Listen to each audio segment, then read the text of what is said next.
Bonjour à tous, alors aujourd'hui je vais vous expliquer ma méthode pour équilibrer une équation bilan en chimie. Alors on va partir d'un exemple, l'équation que je vous propose d'équilibrer est celle-ci, c'est la combustion de l'éthane, C2H6, l'éthane qui brûle dans le dioxygène O2 pour former du dioxyde de carbone, CO2 et de l'eau de formule chimique H2O. Voilà la réaction qui a lieu. Quand je fais brûler de l'éthane, C2H6, dans le dioxygène O2, il se forme du dioxyde de carbone CO2 et de l'eau H2O. Et c'est tout. Donc vous voyez qu'on a 4 espèces chimiques qui interviennent dans cette équation. Alors dans cette équation, hein, j'ai mis ici un signe égal. Ce signe égal, en fait, c'est une frontière entre ce que j'ai à gauche du signe égal et ce que j'ai à droite du signe égal. Ce que j'ai à gauche du signe égal, c'est ce qu'on appelle les réactifs. En gros, c'est ce que l'on va mettre dans la casserole. Et à droite du signe égal, c'est les produits. C'est ce que l'on fabrique, c'est ce que l'on produit. Donc, je n'ai que 2 réactifs au cours de cette réaction et je n'ai que 2 produits, le CO2 et H2O, et rien d'autre. Équilibrer cette équation, ça veut dire quoi? Ça veut dire qu'il va falloir que je trouve la proportion de chacune de ces molécules. Donc, combien de C2H6, combien de O2, combien de CO2 et combien de H2O, pour que tout ce que j'ai mis dans les réactifs se retrouve dans les produits. Hein, on va respecter la règle qui est énoncée par Lavoisier, hein, qui dit que rien ne se perd, rien ne se crée, tout se transforme au cours d'une réaction chimique, c'est bien ce qui se passe. Et bien tout ce que j'ai mis, tous les réactifs que j'ai ici, tous les atomes que j'ai pu mettre ici dans les réactifs, je dois les retrouver dans les produits. Vous voyez que les molécules, elles ont changé. On est passé de C2H6 à CO2, on est passé de O2 à H2O, enfin toutes les molécules se sont réarrangées. J'ai donc pris des atomes au départ dans les molécules des réactifs pour fabriquer des produits. La question c'est combien je dois prendre de chacune de ces molécules pour que tous les atomes que j'ai mis dans les réactifs se retrouvent dans les produits. Je n'ai pas le droit de rajouter une formule de molécules supplémentaire. Je sais que quand cette réaction a lieu, les produits formés sont juste CO2 et H2O. De formules CO2 et H2O, je n'ai pas le droit de modifier ces formules chimiques et je n'ai pas le droit de rajouter d'autres molécules pour équilibrer les atomes. Alors voilà comment on va faire. On va compter chacun des atomes. Alors vous voyez ici que dans ces molécules, et dans cette réaction chimique, dans les réactifs, il y a 3 types d'atomes. Il y a le carbone, il y a l'hydrogène et il y a l'oxygène. Carbone, hydrogène, oxygène. Évidemment, je retrouve du carbone, de l'hydrogène et de l'oxygène dans les réactifs. Si dans les produits, j'avais un autre atome qui intervenait, un 4e atome qui n'apparaît pas dans les réactifs, eh bien cette réaction n'est pas possible. Il y a une erreur, forcément. Donc tous les atomes que j'ai dans les réactifs, je dois les retrouver ici dans les produits. Alors voilà comment on va procéder. Je vais réécrire les molécules, donc c'est de H6, O2, CO2 et H2O. Alors voilà comment on peut procéder pour équilibrer cette équation bilan. On va compter atome par atome, on va faire sorte d'atome par sorte d'atome, enfin famille d'atomes par famille d'atomes. Je vais commencer par m'intéresser aux atomes de carbone. Vous voyez que les atomes de carbone, ils interviennent dans les réactifs ici, et dans les produits ici. Tous les atomes de carbone que j'ai dans les réactifs, je dois les retrouver dans les produits. Or, vous voyez ici qu'il y a déjà quelque chose qui ne fonctionne pas, puisque dans les réactifs, j'ai C2H6, ça veut dire que j'ai 2 atomes de carbone, alors que dans les produits, je n'ai qu'un atome de carbone qui intervient ici dans la molécule CO2. Or, je vous ai dit que tous les atomes de carbone des réactifs, on doit les retrouver dans les produits. Si je retrouve tous les atomes de carbone dans les produits, je vais rajouter des atomes là où il en manque. Il en manque dans les produits, et il m'en manque un. Je vais donc rajouter cet atome de carbone. Mais cet atome de carbone, je ne peux pas le rajouter tout seul. Si je le rajoute tout seul, ça veut dire que je suis en train de dire qu'au cours de ma réaction, il s'est formé du dioxyde de carbone CO2, de l'eau H2O, plus du carbone C. Or, ce n'est pas le cas. Les seules molécules qui se sont formées, ce sont les molécules de CO2 et H2O. Vous l'avez compris, si je veux 2 atomes de carbone, ça veut dire qu'en fait, au cours de cette réaction, je ne vais pas former une molécule de CO2, mais 2 molécules de CO2. Vous voyez bien que là, je retrouve bien le 2e atome de carbone qui me manquait. 2 atomes de carbone à droite, 2 atomes de carbone à gauche, ça y est, j'ai réussi à équilibrer les atomes de carbone. On va passer ensuite à l'autre atome, l'atome suivant, qui est l'hydrogène. Alors l'hydrogène, déjà on repère où intervient l'hydrogène. L'hydrogène, il intervient ici dans la molécule d'éthane, et il intervient ici dans la molécule d'eau.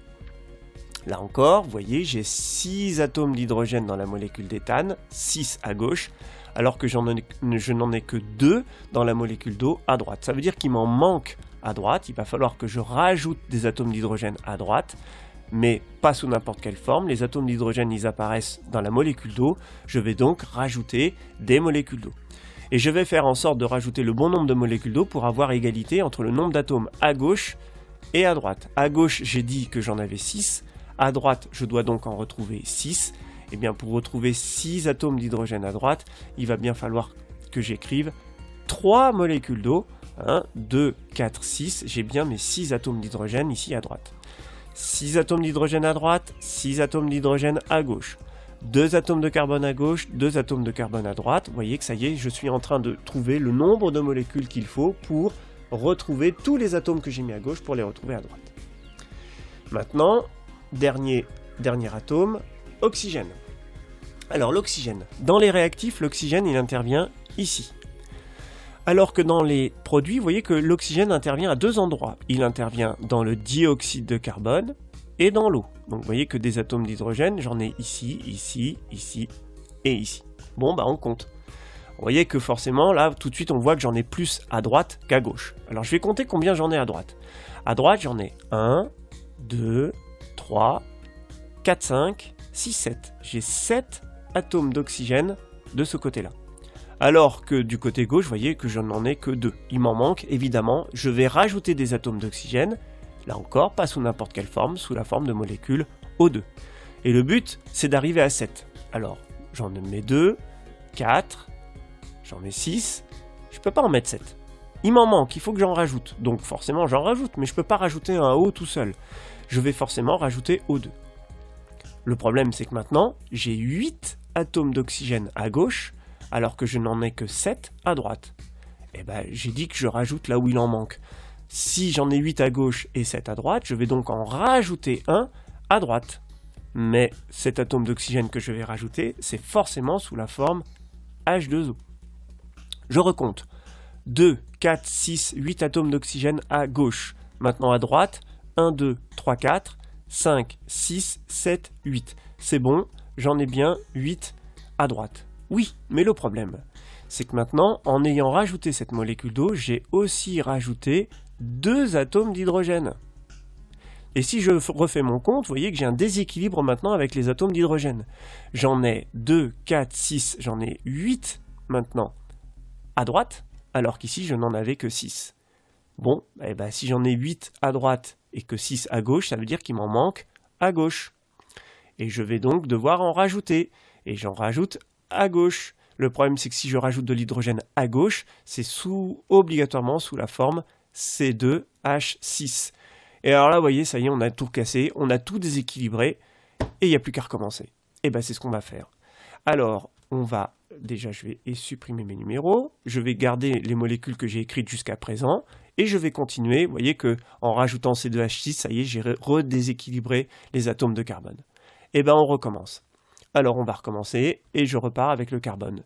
Et on refait dans l'ordre. Carbone, hydrogène et enfin oxygène. Carbone, j'en ai donc 2 et 2, j'en ai donc 4 à gauche. Il m'en faut 4 à droite. 4 à droite, j'en avais déjà écrit 2, CO2, CO2. Il m'en faut 4 en tout. Je vais donc réécrire 2 molécules de CO2. Et je vérifie. J'ai bien 1, 2, 3, 4 carbones à droite et j'ai bien 4 carbones à gauche. Ça marche. L'hydrogène maintenant. L'hydrogène, C2H6, C2H6, 6 et 6, 12. J'en ai 12 à gauche, il faut que j'en ai 12 à droite. Pour l'instant, j'en ai 2, 4, 6, j'en ai 8. C'est ce que j'avais écrit ici. J'en ai 8. Il m'en faut 12. Donc 2, 4, 6, 8, 10 et 2 qui font 12. Ça y est, j'ai bien 12 atomes d'hydrogène à droite et 12 atomes d'hydrogène à gauche. Et maintenant, on termine par l'oxygène. Oxygène, on va recompter. À droite, j'ai rajouté plein de molécules. J'en ai 2, 4, 6, 8, 9, 10, 11, 12, 13, 14. j'ai 14 oxygènes à droite, il faut que je retrouve 14 oxygènes à gauche. J'en avais 2, 4, 6, 8, 10, 12 et 14. Ça y est, j'ai bien 14 oxygènes à gauche et 14 oxygènes à droite. On vérifie qu'on a bien le même nombre d'atomes. Les 4 carbones qui étaient là, je les retrouve là. Les 6 hydrogènes, je les retrouve là. Et enfin, les 14 atomes d'oxygène, je les retrouve aussi ici. Donc vous voyez que j'ai juste trouvé le nombre de molécules qu'il faut pour que tous les atomes que j'ai à gauche soient répercutés, soient retrouvés à droite. Sachant que je n'ai pas touché aux molécules, aux formules des molécules, hein, et je n'ai pas modifié mes molécules. J'ai bien que du C2H6, de l'éthane, j'ai bien que O2, de l'oxygène, et quand je mets ça dans ma casserole, il va se former du dioxyde de carbone et de l'eau. Mais vous voyez qu'on a des proportions différentes de chacune de ces molécules. Comment on fait maintenant pour écrire le bilan?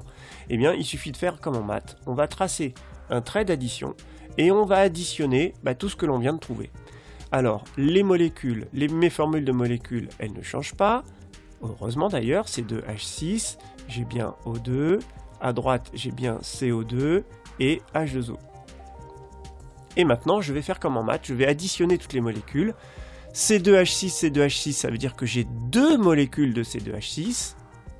X plus X en maths, ça fait 2X. Et c'est ce coefficient-là que je mets devant la formule de la molécule. O2, 1, 2, 3, 4, 5, 6, 7. On a 7 molécules de dioxygène. On a 4 molécules de dioxyde de carbone. Et on a trouvé 6 molécules d'eau. Voilà une réaction équilibrée. Elle signifie quoi? Elle vous donne les proportions de la réaction. Pour que la réaction ait lieu, il faudra que j'ai une proportion 2 pour 7. 2 molécules d'éthane réagissent avec 7 molécules de dioxygène pour former 4 molécules de CO2 et 6 molécules de H2O. Voilà, en fait, vous voyez les proportions. 2, 7, 4, 6. On aurait très bien pu écrire la chose suivante. On pourrait très bien diviser tous les coefficients par 2, et dans ce cas-là, on n'aurait plus que C2H6, plus, je divise 7 par 2, ça fait 7,5, et je divise par 2 les autres coefficients, c'est-à-dire 2 CO2 et 6 H2O, 2 CO2 et 6, pas 6, mais 3, ici, 3 H2O. Est-ce que les proportions sont les mêmes? Bah oui, les proportions sont les mêmes. Que j'écrive 2, 7, 4, 6 ou que j'écrive 1, 3,5, 2 et 3, les proportions de chacune de ces molécules sont bien respectées. Donc il y a plusieurs façons d'écrire ces équilibres et ces réactions chimiques. Vous choisissez la méthode que vous voulez. En tout cas, pour retrouver le bon nombre de coefficients, moi je vous incite à écrire chaque molécule une par une et ensuite de compter vos atomes. Et comme ça, vous ne vous tromperez pas. Voilà, et bien j'espère que cette vidéo vous servira. Je vous souhaite d'ici la prochaine un bon courage et je vous dis à bientôt.